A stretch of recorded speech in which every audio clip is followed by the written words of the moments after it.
In this video, I will show you how to make following list private on Instagram. This is useful if you don't want everyone to see who you follow. So let's get started.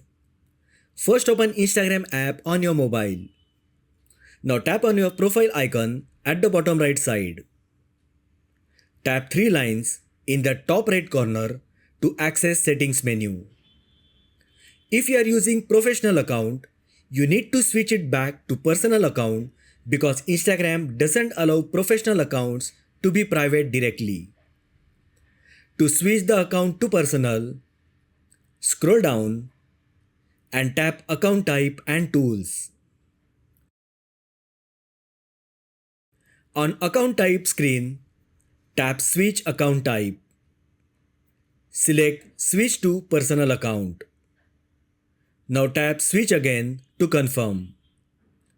Now let's make Instagram account private.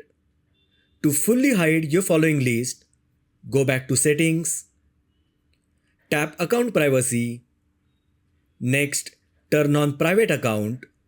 Once done, only people who follow you can see your following list. So that is how you can make following list private on Instagram. If you found this video helpful, then like the video, share with your friends and subscribe to my channel. Thanks for watching and I will see you in the next video.